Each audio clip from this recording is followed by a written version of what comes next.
Okay. Welcome everyone to the Austin User Group. My name is Scott Mizsak. I am a Senior Technical Specialist at ATG. My presentation today is going to be on Subassembly Composer. Feel free, if you have a question, unmute yourself and shout it out. If you want to just relay it to me, go ahead and use the chat available in Zoom. If you want to send the chat out to everyone, just go ahead and pick everyone. But if you do chat, I'll try to keep my eye on it. And if there's a question, and I think it needs to be answered right then and there, I'll go ahead and answer it. If I have to wait till I get to the end of the topic, I'll answer it then and there. But feel free to just shout out if you have questions, or go ahead and use the chat. So a little bit about me. I have my degree in Geography GIS from the University of Minnesota. Got it back in 2010. I spent 6 years in the surveying industry where I was NSPS Level 3 Construction Certified. I have been using Autodesk products since release 13, so that's about 29 years. And yes, that does make me old. I just renewed my Civil 3D Certified Professional certification last week, so I'm now good for another 3 more years. I have experience working in the civil engineering field, the surveying, and with construction firms. I do specialize in AutoCAD Civil 3D, Map 3D, and InfWorks, so basically anything that is infrastructure-based, that's what I focus on. I have spoken at Autodesk University 6 times, so 6 out of 8 years. And I also am a certified consultant and certified instructor for Bluebeam Review since 2014. So enough about me. Let's go ahead and discuss why we're going to look at Subassembly Composer. I guess, first of all, of everyone that's online, is there anyone that has used Subassembly Composer that's familiar with it already? Yes. Okay. How familiar are you? I mean, what type of subassemblies have you built? Not a whole lot, but in terms of knowing how to use it, I know how to use it in creating, shapes and being able to calculate slopes that you want to push or pull into other parts of the assembly, etc. Also did a few. Yeah. Anyway, that's enough. Okay, perfect. Anyone else familiar with Subassembly Composer? I am a little bit, so, but from Autodesk University, but I didn't, like for me, the like sub-assemblies do most of the jobs, so. Okay. Well, it sounds like I picked a good topic then if only 2 out of the 20 are familiar with Subassembly Composer. This should be some good information for everyone. So the problem we're going to face is the project requires a subassembly for the corridor, and the out-of-the-box ones just aren't close enough. They're not giving me the correct data to get proper quantities or proper cut fill, proper daylighting. So the solution is with Subassembly Composer, we can construct a subassembly that meets the requirements for our design. So we can spend a little bit of time in Subassembly Composer, and we can build that subassembly that will mimic our proposed design almost identically. So what we're going to do today is we're going to look at the interface within Subassembly Composer. We're going to talk about the point, link, shape construction, setting targets, creating enumerations, decisions, switches. We're going to define and set variables, and then we'll look at some custom expressions. Let's go ahead and jump into the area. I will be jumping into the software, so it may be a little quick through the PowerPoint. I don't want to PowerPoint you to death, but we will jump into the software to look at this a little bit closer. So there are 5 main areas in Subassembly Composer. You have the toolbox, where you'll see geometry, advanced geometry, auxiliary, workflow, and miscellaneous. We have the flow chart. This is basically how is your subassembly built. You start at the beginning and you work your way down to the end. You may have true, false statements, yes, no statements. You may have, hey, what is the value inputted in here? And you can see a couple of those here, here, and here that I have more than just a yes, no answer. How is things built? How are things built in Subassembly Composer? That's the flow chart. We have the properties, which is typically underneath your flow chart. And when I click on an entity, it'll populate, how is this thing built? How am I related to everything that's previous? Am I 10 feet wide at a -2% slope? From this point, am I just delta X, delta Y? What are my properties on there? From there, we get the preview panel, and this is what your subassembly will look like based off of the current properties.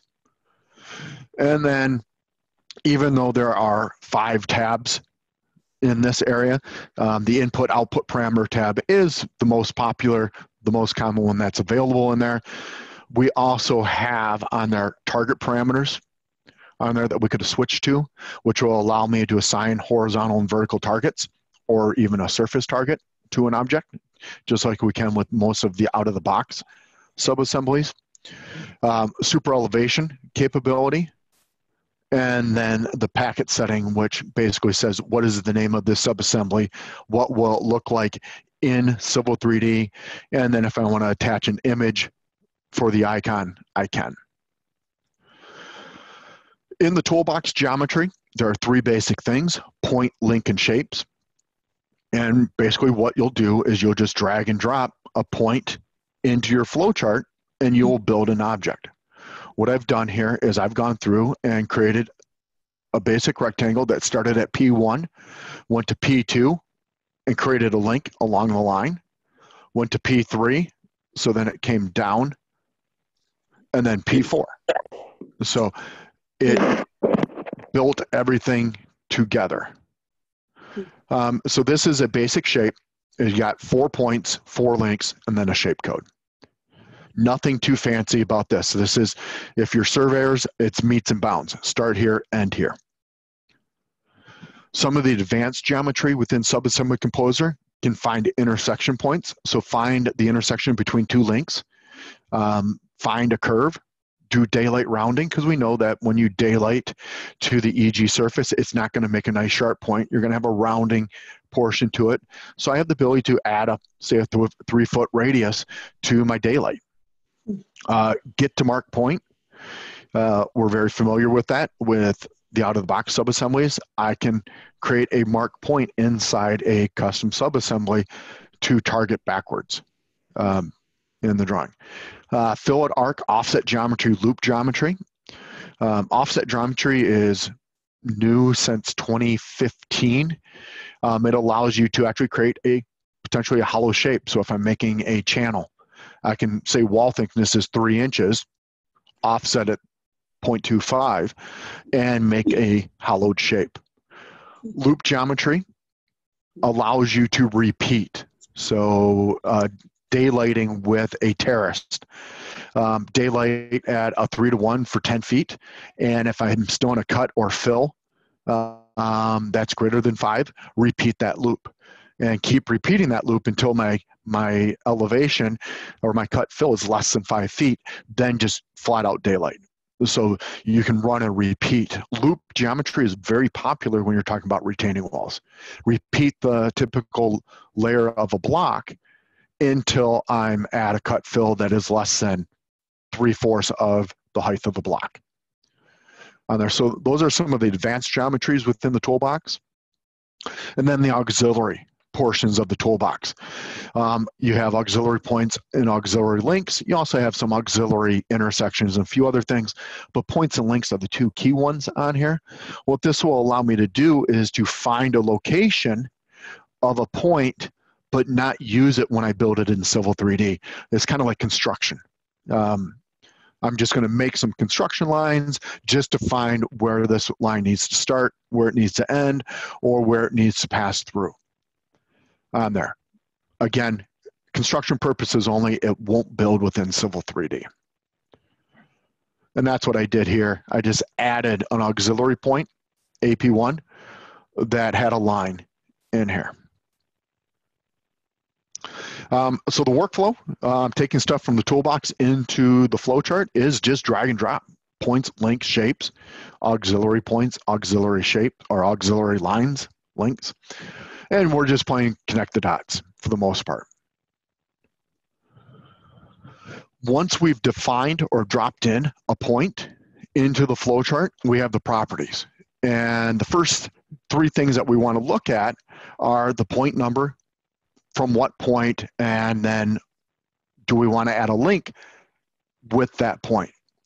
So the first thing is you'll see P20 in my screen cap. The first point you drop in typically is P1, and then it'll go P2, P3, P4, all the way up till you drop in your last point. From point, it says, oh, by default, it'll always go from the last point that you put in. If this is the first point you ever dropped in, it'll actually state origin, which is where your assembly, your alignment and profile, that assembly stick is going to follow. I have profile geometry type. I have, in this case, slope and delta X. And it says the slope, and right now I have a user-defined variable in here, but I could have put in -2% right in this location. Delta X, I could have put in 10 feet, and it would have gone to the right 10 feet at -2%. With the point geometry type, I have different values than just slope and delta X. And with that, I have angle and delta X, angle and delta Y, angle and distance, delta X, delta Y, delta X on surface. So go over 10 feet and then go right to your EG surface. Interpolate point, slope and delta X, slope and delta Y, slope to surface. So we have a handful of different geometry types that we can build this. Typical lane, you're looking at -3% at 12 feet, 13 feet, 14 feet. A daylight or a bottom of a ditch, foreslope, back slope of a ditch, we're looking at slope and delta X. Go at a 3:1 for 5 feet, or go at a 3:1 until your vertical change is 4 feet on there. So depending on what you're building, you're going to use one of these values on here. You saw in this screen cap that I actually had user inputs in here. On here, and that's what I have here, is on that input output tab section of the Subassembly Composer, I can create user inputs that can be an integer base, a double or a real number, string, so characters, grade, 20%, 5%, 2%, slope, 3:1, 4:1, yes, no, self-explanatory, true or false, side, right side, left side, and then direction, input, output. Do I want the user to have input capability on this? The majority of your user-defined properties on here are going to be input. But every now and then, I may want to take the width of, my lane and have that an output parameter. If anyone's used parameter referencing in a corridor, you will have that ability to take my shoulder and make it the same slope as my lane. That's because that lane has an output parameter of its slope. Maybe, and the lane also has an output parameter for its width of that lane. I had that ability based off of my subassemblies to output parameters. Maybe it's the width of my lane, maybe it's the slope of my lane, maybe it's the depth of my base or subbase on there, which then can be used further down the road in that assembly. So coming back to the screen cap, I see the slope and delta X are user defined. The slope is grade slope 0,1, and then delta X is my gutter width. So in this case, I was actually doing screen caps of my curb. Now the user has ability to input what is the width of their curb. Instead of it being hard coded at 12 inches or 1 foot, it is now a user input. So I could make it 12 inches, I could make it 18, 24, 30, 36, or such. The users have the ability to set the grade of the gutter at 2%, minus 6%, or whatever on there. So putting it all together from the toolbox, in the basic geometry, I have points, links, and shapes. I'm going to go ahead and drag and drop them in. Just click on point, drag it in. It's automatically connect to the origin. When I drop in another one, I'm going to get point P2, and I'm going to have the option to include a link with that, making link 1. From here, I created user input, and I just made some real simple ones, 1, 2, 3, 4. They're all real numbers. They're all input. And the default value is 1 foot, 2 foot, 3 foot, 4 foot. From there, in the properties of P2, P2 is going delta X and delta Y. So from P1, and it's going delta X of 1, which for user input, 1 is 1. So it's going to go 1 foot. And it will draw a line 1 unit away. In this case, there is no vertical difference on here because my delta Y is 0. And this is, for the basic part, this is how you build something. Type, delta X, delta Y, slope in delta X, distance in delta X, whatever we want, plug it in. In my case right here, I added a link in between the 2 points so to automatically connect the dots. Looking a little bit deeper inside the properties, we have the ability to add point codes and link codes to the values. Usually these will correlate with your code set styles. Typically, any subassemblies I build, I will stay with the out-of-the-box coding, so ETW for edge of travel way, crown, flange, and such, because I'm still going to use out-of-the-box subassemblies when I build my road, when I build my corridor, and I want to make sure that those point codes, link codes, shape codes will match any of my custom subassemblies that I have also. So in this case, I created 0.01 and link 01. And yes, my screen caps do not correlate with each other because this right here should have said 0.01 and not Scott. And then the link for link 1 should have said link 01 here and not Mizsak, my last name. But because these are not in quotes, these are going to be user input on here. If they're not user input, all you have to do is put it in hard quotes, double quotes, and it will say, yep, this is going to be hard coded. The user has no input on what it says, but it will come in and actually label 0.1 as Midwest U on here. So if there's some things that we don't want the user to have any interaction with, it's going to be edge of travel way, so ETW, regardless. You just come in and hard code in ETW on there. But if I want my user to have the capabilities of doing this, of changing the code, we want to come in and give it a value in the input-output parameters. So again, point, link, and shape codes, try to have them correlate with the out-of-the-box code set styles so you get consistencies. Targeting. We've all probably targeted a corridor, dropped in that lane super elevation AOR, and we have the ability to target the edge of travel both horizontally and vertically. I have that same capability with custom subassemblies. I can come in and drop in a slope in delta X for the width and slope of my lane coming from P1 minus 2% at 10 feet, and I have the ability to target, offset target, horizontal, elevation target, vertical target, and because it doesn't know what you're actually doing right now, I also have the ability to do super elevations. Well, if I'm building a retaining wall, not really much for super elevations, but if I'm building a road, if I'm building a shoulder, if I'm building a curb, super elevation is going to come into play on here.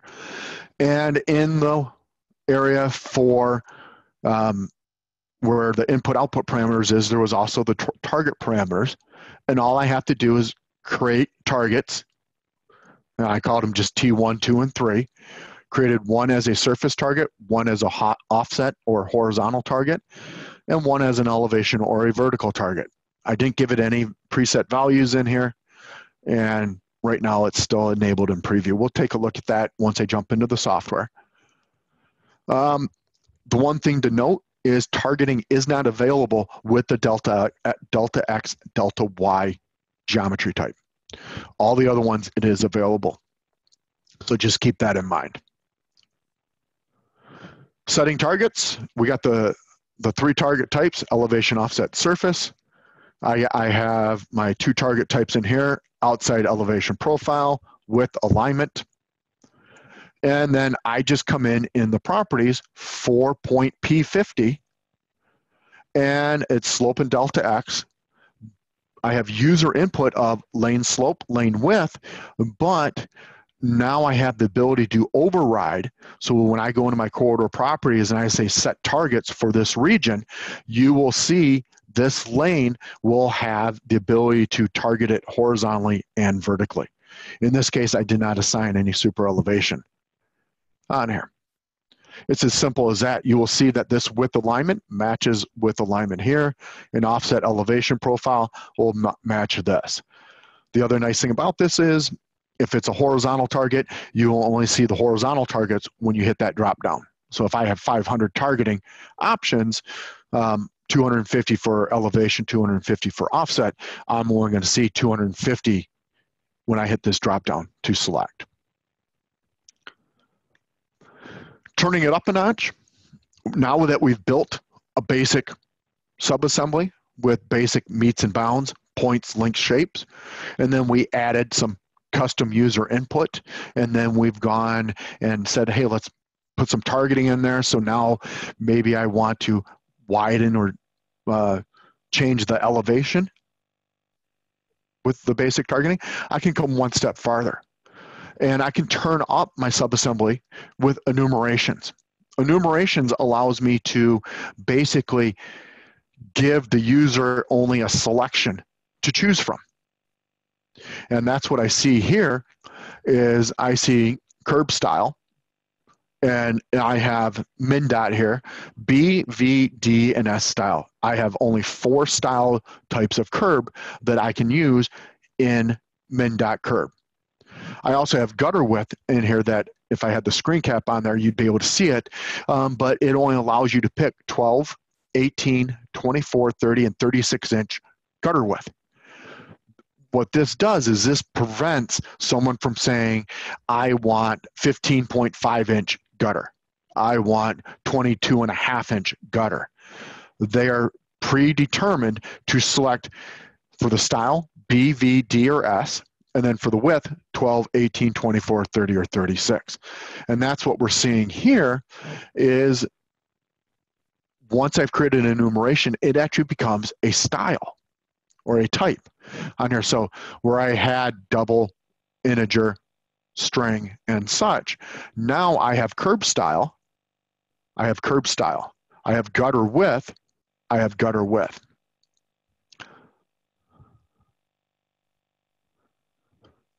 So enumerations, we start off with, again, defining enumeration, and here we have curb style, B, V, D, and S. From there, it goes into the input parameters, and we create a new parameter with the type curb style. And now the default value right here will only be B, V, D, and S. And then I just put in a display name that says, what style curb are you looking at?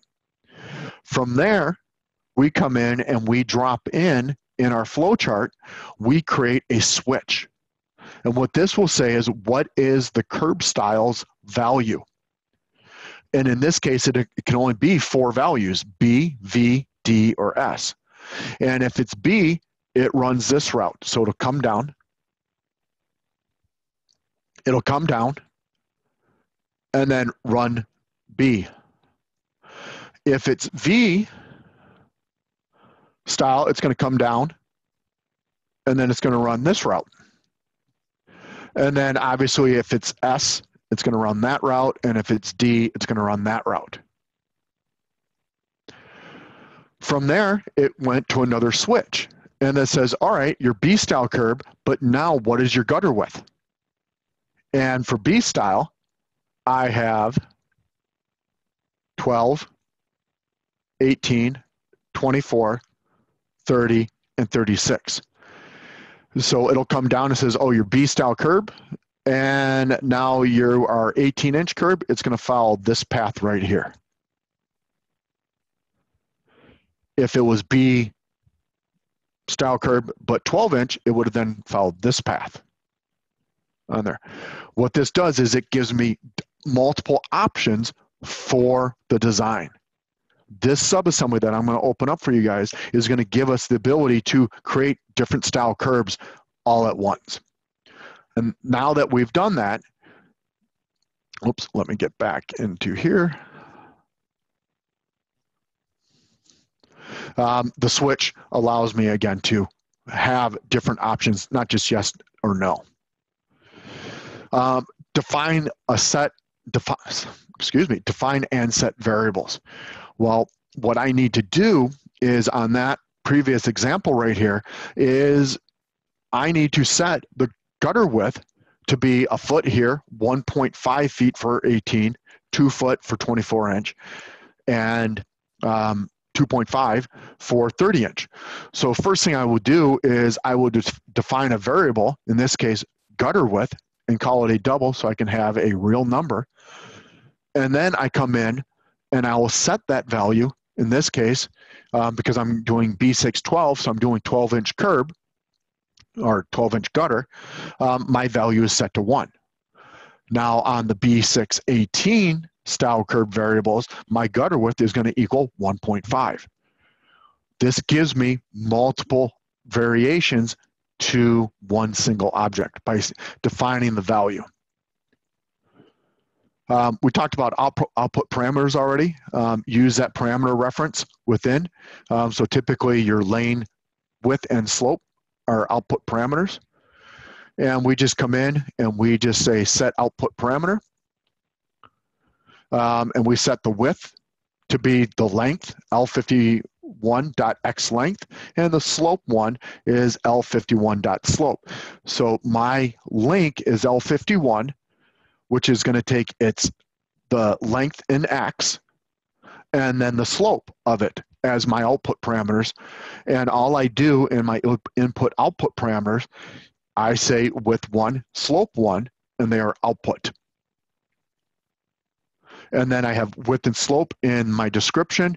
So now when I'm in my assembly properties and I've now attached a shoulder outside of this lane, and I say parameter reference, I can link to the width or slope of that lane. So if my lane's in a super, it will then take my shoulder and put it at that same slope on there. Custom expressions pulls values from links and points instead of the input-output parameters. We kind of saw this right here. This is kind of custom. We're taking the width of L51. So as that varies, my value also varies. My slope, if that varies, because I'm going into super, it's going to vary. Same thing here. I have the ability to take the slope of link L51, not just the user input of -3%, because if we're targeting it vertically, that -3% is going to vary on there. And we want to say, always take the slope of the value of link 51. And in this case, we were actually doing a find the intersection point for P82, and it was basically taking this link 51 for its slope coming from top back of curb into here, so we could actually calculate common fill. APIs, these are some of the basic APIs in Subassembly Composer. So we have X and Y, which gives us the ability to say what is the X value. If you want to say northing and easting, what is the easting at point 1? Of point 1. What is the Y value or the northing of point 1? You can come back and do something. Is P1.x positive?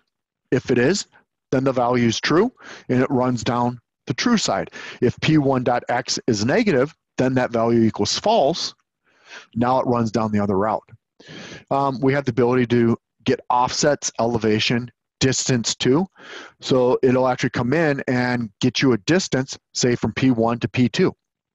And now I can run a comparison to say, is this distance greater than 5? And if that distance is greater than 5, then do this. If it's not greater than 5, then do that. An example that I'll give on that one is a railroad track. If you're just came up to a switch and now I'm coming out with the second track on here, let me draw for you on this. I have, oops, draw a line. If I have my basic track here, and now I have a track coming off to here, well, in this area, right here, it's going to be single tile, or railroad ties. In this area, it's going to be single railroad ties because it's going to be too far apart. But now, in this area, it's going to be one big railroad tie that will run all the way across on there. So what you can do is you can get the value of the ballast location inside to ballast location inside, and if the value is less than 5 feet, run single ties all the way across. Now if the value is greater than this value, now you're only running ties at each track, and you actually have a gap in the middle. That's a prime example where to use distance too.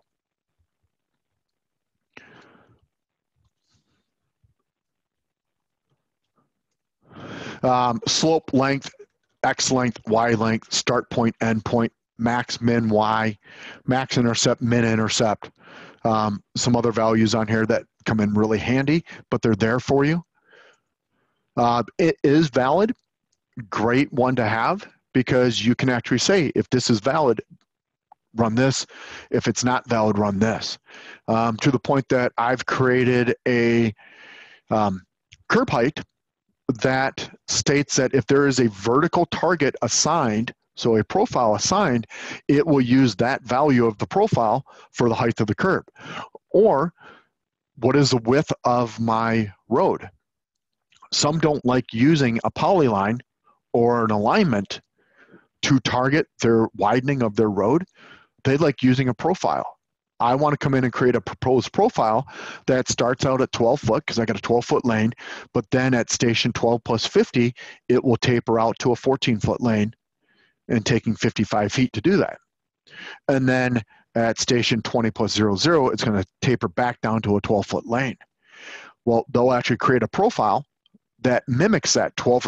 The elevation will be 12 foot, then it'll go up to 14 feet over that 55 feet, and then it'll go back down to 12 feet at the stations that it wants. And then what you do is you go, is valid. If there is a vertical target, it will assign that elevation of that profile to a value, say curb width, takes the value of that target, and then I use that value for my width of my lane. So I can take vertical information and assign it to a horizontal object. And I could take a horizontal object and assign it to a vertical. Baseline class, station elevation, region start. Pretty straightforward stuff in there, but it all gives you some information in there. And then there is stuff for cant. So if you do any railroad work, it is there. So let's go ahead and jump into the software. And what I'm going to do is I'm going to just show you my general curb on here and how it was built. And based off of the input-output parameters, what route did it follow in the subassembly. So the first thing is the toolbox, and that's all right here. The geometry, advanced geometry, auxiliary workflow, miscellaneous. So the first thing I did on here was I created a bunch of subassemblies, or parameters, sorry. It's Friday. And this was use super elevation. The answer is yes, possibly. Support, axis of rotation, yes. Slope, direction, yes. These are the 3 variables that you need for super elevation. In older versions, would have been a piece of cake. Now what I did was I came down and I got curb parameters. On this one, I actually have the ability to come in and say, where is the insertion point? Is it at lip of curb, flow line of curb, or top back of curb? So if right now it's at lip of curb, so the origin is right here. If I change this to flow line of curb, now my insertion point is at the flow line. And if I do top back, it will actually build top back from top back and work its way forward. What is the slope, the gutter width, depth, and height? So I built a bunch of parameters in here. This one is an enumeration, but all the other ones are just standard basic inputs. Your enumerations are created under the View tab, Define, and I see curb style, gutter width, and insertion point. Well, the curb style doesn't matter. I started with a min.curb on here. I could actually delete it out. I just left it in. So what happened was in my subassembly, I came in and I set my curb height as a variable. I defined a variable CH as double. And I, by default, called it 0.5. I then came down and asked, is height 0,1 valid? Looking at the target parameters, there is height 1. And the elevation is set to 0.5. What this is going to do is I'm going to be able to target a proposed profile for the height of my curb. So if I create a profile that starts out at 0.5 and then drops down to 0.05, 500ths on there, and then goes back up to 0.5, guess what? I just made a ped ramp. And I can target that height from a proposed profile on there. So we're going to come in and we're going to assume that I have not assigned a target yet. So I'm just going to have basic curb on here. And I'm going to switch this back to be lip of curb. So now, is the target valid? The answer is no. So now I come into here and I set the curb height to equal curb height. Well, guess what? There is curb height right there. The answer is 0.5. If the answer was true, guess what? The curb height is set to the height 0,1 dot value. That height 0,1 dot value is right here. So we said no. So now it's going to come down here. It set the value, and now it comes back to the exact same location. So I did a defined variable here, and then I set the variable in these 2 locations. Now I'm actually saying insert loc value. What is that value? Well, insert loc is right here. Lip of curb, flow line of curb, top back of curb. If it's flow line, it's going to follow this path. If it's top back, it's going to follow this path. And if it's lip of curb, it's going to follow this path. So I created a switch that has 3 different options in here, and then runs the route based off of that. So we're at lip of curb for this example. So then I came down and I built my curb. P1 to P2. And then I just worked my way around. Found the intersection point based off of the slope underneath here. So L6 doesn't have to have the same slope as L1. It can have a varying slope in there. So it found that and then played connect the dots. And then from there, I built the base. And I just worked my way around. Point, link, auxiliary point, because I needed to find the intersection on here. So I had to get a line set up first. And if you look at this, it is actually reading the sub-base slope on this one just to get it in there. There's P9, connecting all the dots. And then we built the base. Same concept. Extensions, overhangs. And what we did here after I built that was we came in and created the common area. And this was one of the biggest gripes that people had with the out-of-the-box subassembly was, hey, I had to excavate to put the curb in, but now I have to backfill. Well, I don't want to have to calculate topsoil, black dirt, for a common fill. I just want to be able to push some dirt back in. So this allows you to come in and calculate your common that says what is the depth, and then finds the intersections, and then it plays connects the dots.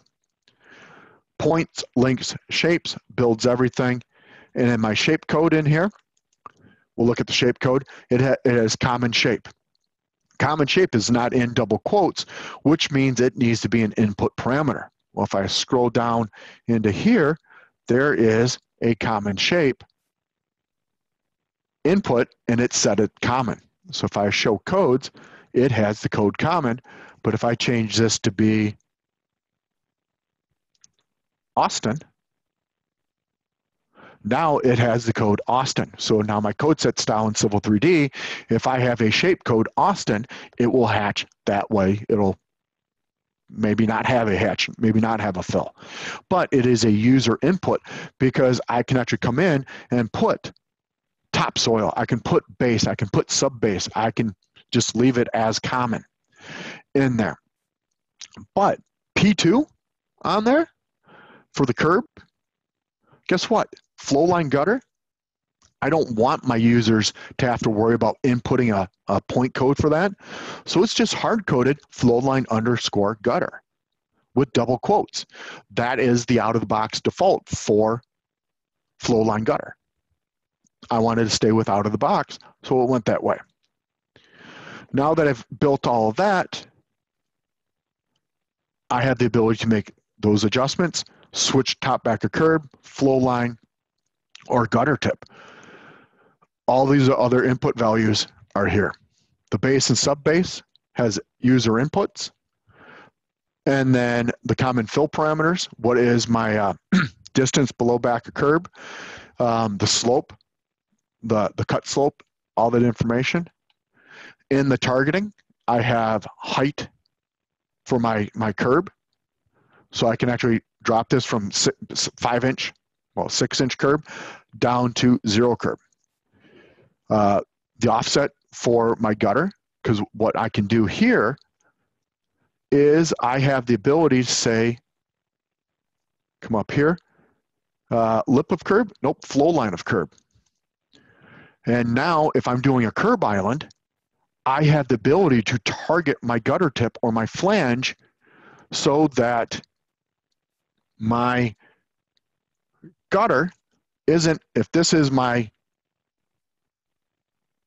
flow line, and then here's top, or top, back, or curb, well, the way this is drawn normally, this is going to be your flange or your gutter tip on here. But most will say, nope, if I'm doing a curb island, I want sharp corners for that. So if I ever have to rip it out, or I have to make curb cuts, saw cuts, it's there. Now that I have the ability to target the flange here, I can come in and target all the way out to that yellow line. And now instead of having always being 12 inches, 18 inches, it can come in and make sharp corners on there. My other subassembly is one of the most complicated subassemblies that I've actually built. I'm going to go ahead and say no to that. Say clear. And it does a lot of what the first one did, but to a little more extreme extents on here. So we're going to look at the input-output parameters. It's basic curb, so I don't have any super elevation in here, but I have an enumeration that says style, curb style, and I get to pick B, V, D, or S. I have gutter slope, user input plug in whatever value you want. But now I have what is my gutter width. It is also an enumeration, and it will only allow me to pick 12, 18, 24, 30, or 36-inch gutter width. And as I switch that, you will see that my gutter went to a 36-inch. And if I switch it down to 12, this is going to shrink down to 12. Now, what I also have is I also have a curb height, B and V style, because they can have a 4-inch curb height, 6, 8, 9, or 10-inch. And if I make this 10-inch, hopefully I don't, oh, let's actually get to a curb that will actually accept that. And there is 10-inch B curb. And there is 4-inch B curb. And then this is the common B612. Right there. I have the ability to automatically adjust my height on here. This one says, do you want to include sidewalk? And if I say no, all my sidewalk disappears behind there. Hey, yep, I do want to include sidewalk. Do I want to calculate the common area? That backfill? I say no, that disappears. Yeah, I do want to calculate common. And then the last one is, do I want to calculate outside boulevard? Maybe I want to just stop at the sidewalk. Set that to no. And now that back boulevard, the area behind the sidewalk, is now gone. So what happened here? Go ahead and accept these, because everything else is all user input. What is the base depth and extension? What is the sub base? What are the common parameters for your boulevard? This subassembly is nice because the inside boulevard, the sidewalk, and the outside boulevard can all have a different slope. The out-of-the-box sidewalk, the inside boulevard, sidewalk, and outside boulevard all have to be the same slope. This one gives you independent control on all three. So what happened in here? I defined some variables: my gutter width, my curb height, the face of curb, and the top of the curb. Came down and asked a switch, what style am I running? There's my style. Based off of B, it said come down and go this route. So now, let's switch this to red. So it said come down and run to B. Now from B, it says mouse gutter 0,1 value. Gutter 0,1 value is 12 inches. So it then came in and said, all right, now we're going up the 12 path on there. And at this point, it says, all right, based off of that, I'm going to set your gutter width to 1. I'm going to set your face of pitch to 3 and your depth to be 5. Come back into the flow chart. And now it comes down and it comes into here and says ch01 dot value. ch01 value right here is what is my height of curb. So that it says, oh, you're 6 inches? All right, you're going to come and you're going to come down here and you're going to go to the 6-inch curb. Right there. And inside this value, get back to mouse, it says my curb height is set to 0.5. And then it comes down and it builds the curb just like it did the last subassembly. So no need going through there. But now what it does is it says sidewalk value. Sidewalk 1 dot value. Is it yes or no? And that's sidewalk 1 value right here. Do I want to include sidewalk? Yes. Well, I said yes.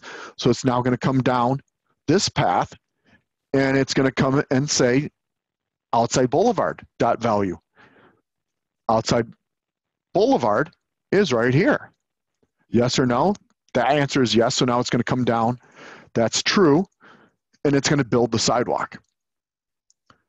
And now what it has to do is the boulevard area, it has to determine where is it going to hit.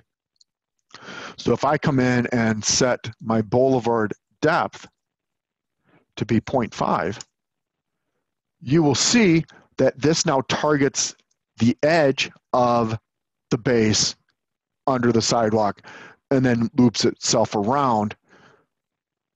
But when it's shallower than it actually will then target just the edge of sidewalk. You will get accurate quantities because you don't have to worry about this overlapping. So now what it does is it asks, is the topsoil less than the concrete depth? So is my topsoil here shallower than the concrete depth?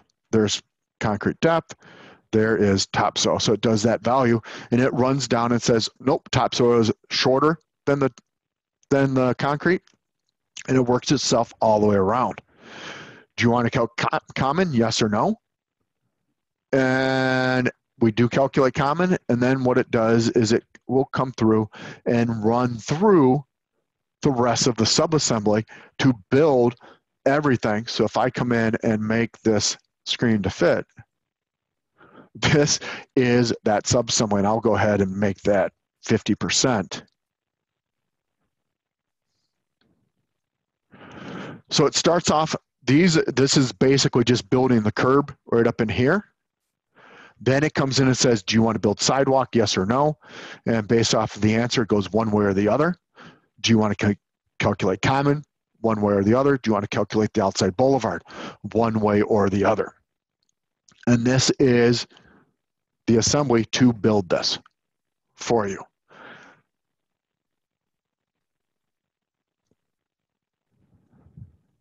Oops.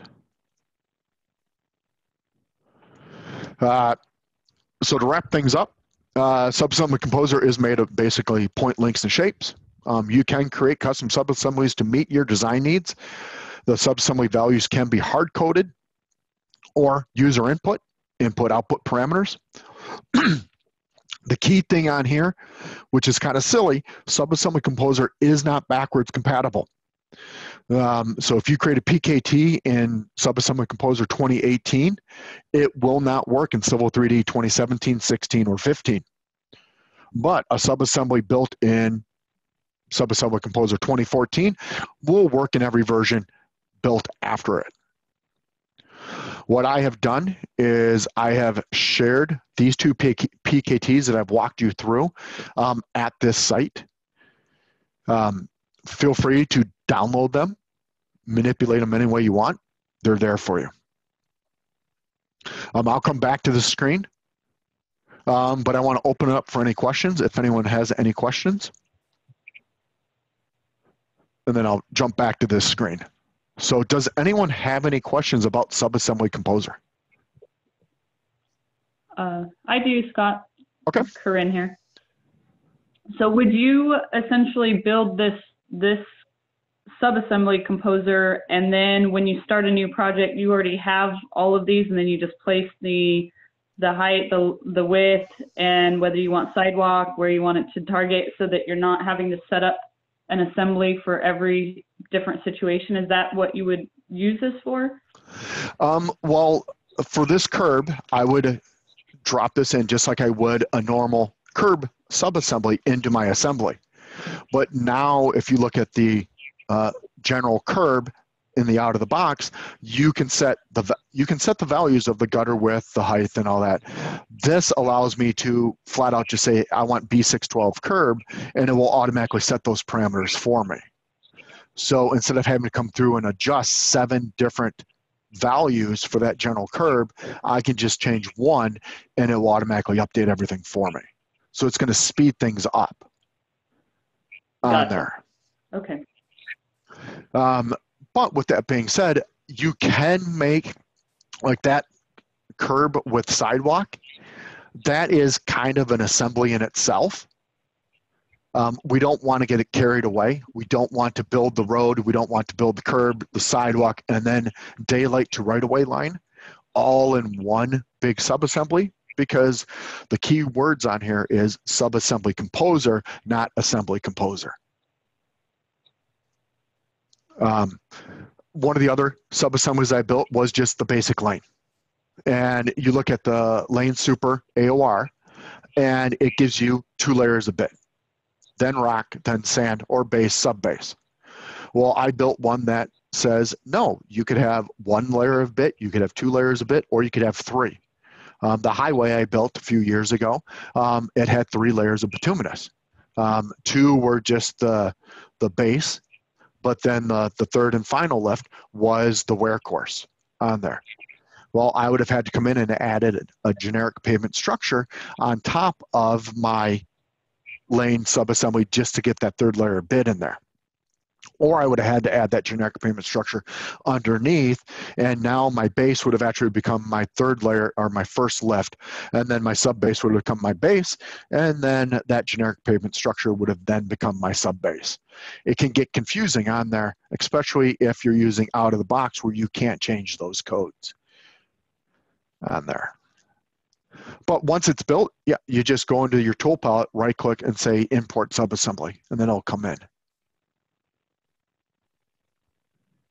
Okay, thank you. Yep. Any other questions?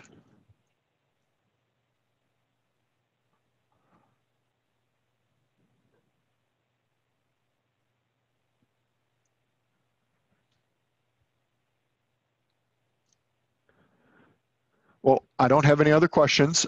If they do come up, I guess, Corinne, if they contacted you, could you pass their questions on to me? Absolutely. Okay. If you have questions that come up later down the road, maybe you guys try to build a subassembly, a basic one, or maybe a complex one. Feel free, a week from now, 2 weeks from now, reach out to me. I'll reach out to Corinne, who will reach out to me. I'd be more than happy to help you out with getting you in the right direction on there. I geek out, I guess you could say, with Subassembly Composer. I enjoy working in this thing. If I could work in this 20 hours a week, I would. So I'm here to help. Okay. So you must really like getting. Now, with your. Oh, go ahead. Go ahead, Tom. Oh, I was saying you must really like Katie Mercer then. I have reached out to her once or twice, and yes, when I'm at Autodesk University, she is the first person I see if she's teaching, if she got a class. And I will sign up for her class right away. The second people are the Bartles, Jeff and Jerry. But yes, I have reached out with Katie a couple times.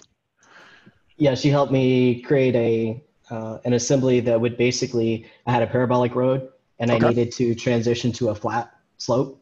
Okay. And so we had one where we could adjust the number of, basically the number of breaks in the parabolic so that it would transition from the existing out-of-the-box subassembly range down to even like a cross slope. It's pretty cool.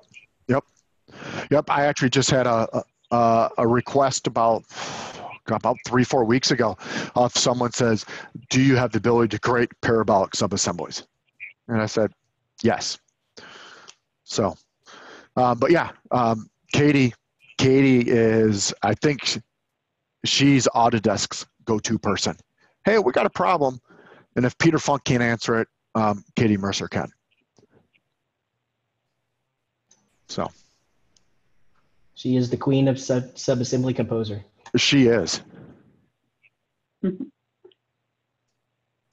I tried to get her to teach at our conference a couple times. She just couldn't get away. But yeah. Any other questions? I think, Corinne, you were going to say something else. Yeah, I was just going to ask, Scott, do you normally work with like freeways and highways, or I guess can this be applied to subdivisions? I guess it can really be applied to any scenario if it makes sense, right? It can be applied to any scenario. If you use a corridor for that scenario, I can build you a subassembly, or you could build a subassembly. Parking lots, you could make Jersey walls. Parking ramps, you could build the 42-inch high wall in your parking ramps. Anything that's corridor based, I can build. Retaining ponds, landfills can be done. And with 2018 and higher, now having the ability to use feature lines for corridor baselines, the potential for subassemblies has grown immensely, because I am seeing people that are building their corridors for substation building pads. They're building their pads at 2% and then daylighting at a 3-to-1 down to a ditch or something. They're using corridors. Landfills. You got to come down at that 3-to-1, but it's got to have a minimum distance of 3 feet. Well, using standard grading, that vertical distance is 3 feet, but coming parallel to it, it's not 3 feet. Let me pop up my wonderful drawing tools again. They have, draw. Landfills, they say, yep, this has to be 3 feet. Well, that 3 feet is here, not here. Now I have the ability to, with corridors, I can actually build that out so it comes off that feature line 3 feet and not just vertically down 3 feet. So, yeah, basically, if you're using a corridor, you can use a custom subassembly if the out-of-the-box won't meet your needs. Okay. Awesome. One of the things that I've noticed is that, and we do this on some areas, a lot of things you can build with generic links, but what you're missing is the shape. So you have no way to actually calculate that volume. So if you spend the time going into Subassembly Composer to actually build it and include that shape, that gives you the extra functionality that you cannot get by using generic links. Yep, and what I will actually do, I don't have Civil 3D open. Good Lord, what was I thinking? I'm going to send you guys out to ctcsoftware.com. And if you come into products and go to the corridor productivity pack,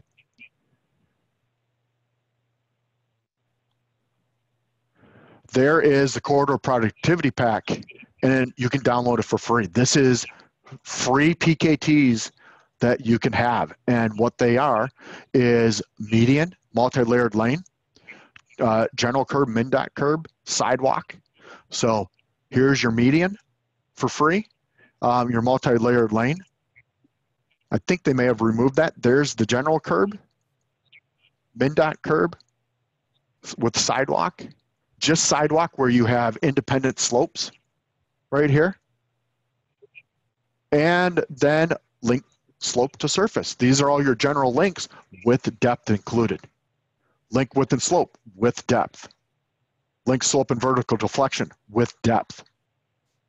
These are all ones that I built when I used to work for CTC that they are now for free. So don't spend the 10 hours rebuilding these things. Just go out to CTC software and download them for free. Scott. Awesome. You'll include that link somewhere? I can add it in. But right now it's just, ctcsoftware.com. Scott. Okay. Yes. If I remember well, I guess all of this we provided the stack sub-assemblies in a PKT file. Yep. Couple people started taking some of the stock out-of-the-box subassemblies and converting them to a PKT, because the majority of them are actually built in a .NET format. So if you go into your manage.autodesk page and go to products and updates, there should be a link to download some custom pre-built subassemblies for like 2018 and 2019. Mm-hmm. So there's some basic ones out there also. I was just trying, because if I remember well, they converted, they generated, pretty much all the stack sub-assemblies in a PKT format. Yep. They haven't done them all yet, at least not that I know of. There's still a few out there that they haven't done yet. But they got probably 75, 80% of them right now. And that's a good starting point. It is a good starting point. Customize. Yep. These right here that you can download free from CTC, they're a good starting point. That min-dot curb that's here, and that general curb here, I've actually modified them a little bit farther than what I'm showing here. I've done a little more advancements on the ones that are in that share file location for you guys than what will be located here. So, one more question, Scott. Yep. You talked about it a little bit, but like showing how to actually import, like if I create a custom subassembly and I want to use it on another machine, how to actually import that to other people's machines. Okay. There is a script that we have written for a couple clients that will allow you to copy it, all the files that are extracted from a master location, and then force them out to each individual computer. But right now, if you, let's get out of planning and analysis. Right now, if you open up your tool palette, and I use one of the custom subassemblies, these are the ones from CTC software. If I wanted to add a new one, I would just come in and say import subassembly, path to it, and I would just open it up and then say open, and then it would drop up in that location. What that does, it'll actually come out to C drive, program data. I always get this wrong sometimes. Autodesk, imported tool, 2020.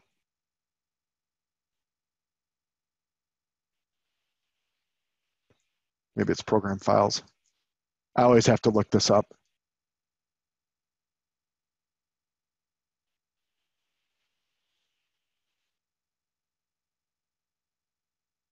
There's a folder called imported tools that all your PKTs will get stored at. And I just can't find it right now. I thought it was program data. I really did. Autodesk.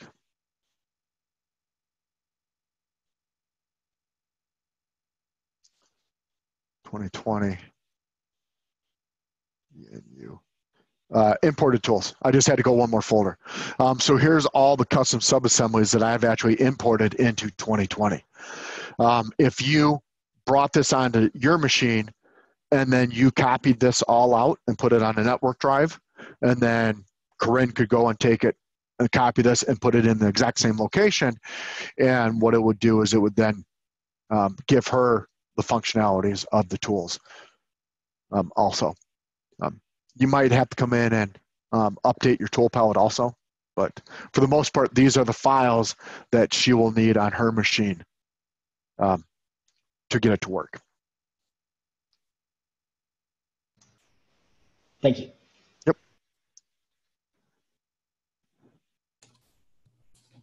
Open that back up again so you guys can get that link to share file. Any other questions?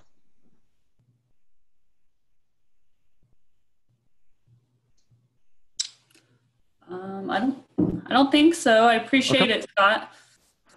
No problem. Again, if questions come up later down, just pass them on to Corinne. Corinne will pass them on to me. I like helping out. I do. I geek out at this. My wife got mad at me one time because I actually opened up and started playing with the PKT Subassembly Composer on a Saturday night. So. Well, thank you for sharing that with us. That was really neat. Okay. No problem. Yeah, thanks. Sorry we had to cancel the flight and the personal meeting. So. Nope, that's fine. It's perfectly understandable. I mean, I didn't have to travel, so I didn't have to hop on a plane. So that's great. That's good for me. Yeah, absolutely. But maybe further down the road, if you want us to present again, okay. Maybe we'll make it an in-person one again. Great. Okay. Well, thanks again. No problem. Okay. I will stop recording, and then Corinne, again, when this is, when I get the link, I'll get it uploaded to that site right here. Okay, and then we can share it through the Discord and the other links that we have. Yep. Okay, Yep. great.